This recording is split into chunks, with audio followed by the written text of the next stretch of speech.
நண்பர் ரசிகர்களே, நான் உங்களோட கோவிந்தராஜ் கோமாளி பேசுறேங்க. கபீஸ் தெருக்கூத்து வீடியோ உடனே வந்தடைய சப்ஸ்கிரைப் பண்ணுங்க, பக்கத்தால பெல் பட்டனை கிளிக் பண்ணுங்க.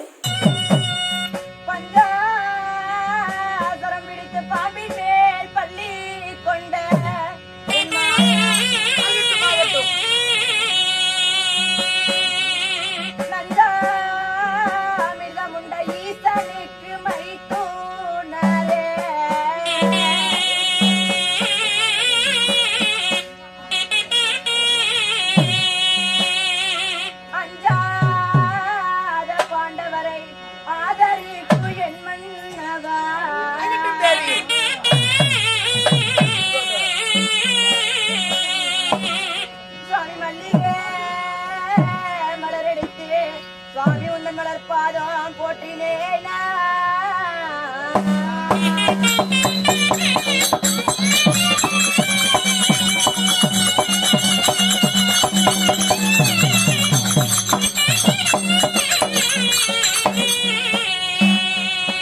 ஐயா நரசிம்ம ரூபம் கொண்ட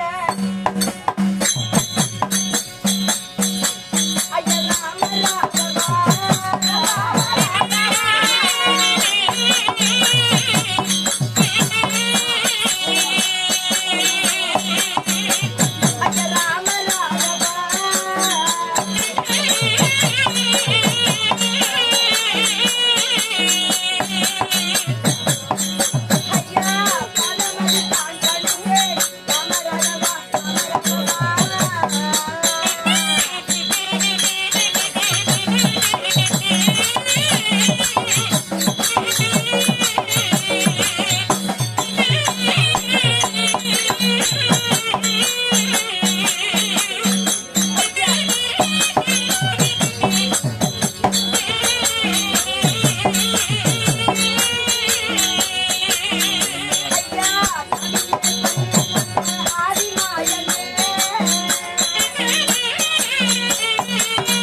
தங்களது திவ்யவர் பாதங்களை மல்லிகை முல்லிகை கோங்குமாந்தாரம் மட்டுவேர் மறிக்கொழுந்து பாரிஜாதம் என சொல்லக்கூடிய வாசனாதி மலர்களை எல்லாம் பறித்து வந்து தங்களின் திவ்யவர் பாதங்களை எனது பாலால் கழுவி எனது வட்ட அடையால் நீர் துடைத்து தங்களின் தேவியாகப்பட்ட ஆதிமகாலட்சுமி அடிபணிந்தேன்.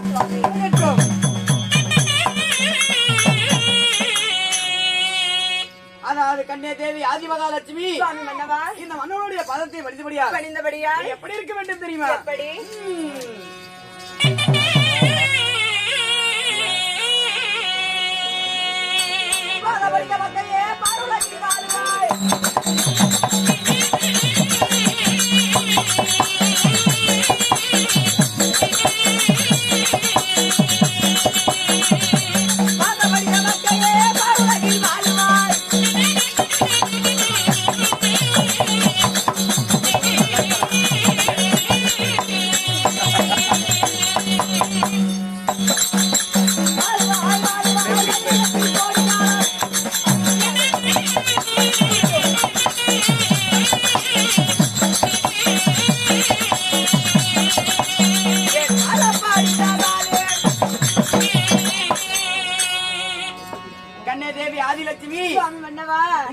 மன்னனுடைய பாதத்தை படித்தபடியா பணிந்தபடியால் என்ன பாட்டு பண்ணீங்க இப்ப?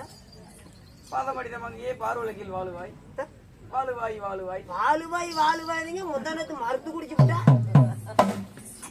அதுக்கு தான் இதுமே நல்லா வாழுவா. இன்னும் வாழல. இதுக்கு மேல இவ குடிக்கிறாளா இல்லையோ ஊத்துக்கு நேரமா வரலன்னா நானும் ராமரும் வாயை பொழந்து மருந்து ஊத்துவோம். வாழுவாய் தோல்வாய் மஞ்சள் ஆடி பண்றாரு போ. உள்ள போய் கண்டிப்பா தாவீங்க நீங்க. போய் கொண்டாரு உட்காரு போ. போ. பேசாம நான் ஊத்துறேன் காலையில. என்ன மருந்தா? கன்னியாதேவி சுவாமி மன்னவா இந்த கடல் சூழ்ந்த நெடிய உலகத்தில் பெரிய உலகத்தில் இந்த மன்னனுடைய பாதத்தை படித்தபடியா பணிந்தபடியால் என்றும் சீரும் சிறப்புடன் வாழ்ந்திருப்பாய் வாழ்ந்திருப்பாய் வைகத்தில் கோலான கோடி காலம். சுவாமி மன்னவா வாழ்ந்திருப்பாய் என்று சொன்னால் வாழ்ந்திருப்பேன் வையகத்தில் கோடான கோடிக்காலம். அப்படியாக இருந்தாலும் அரண்மனையில் இருந்து என்னை 1000 தாதிமார்களை விட்டு அது விரைவாக அழைத்த காரணம் தான் என்ன? உன்னை ஏன் எதற்காக யாத்தி விஷயம் என்ன காரணம் அழைத்தேன் தெரியுமா கன்னியாதேவி? சுவாமி மன்னவா இன்று தினமாக தேவரெல்லாம் இந்த அயனை நோக்கி உத்தி செய்து கொண்டிருக்கிறார்கள். அப்படியா? என்ன ஒன்று ஏது ஒன்று தெரியவில்லை. தெரியவில்லை. போய் பார்க்கலாமா?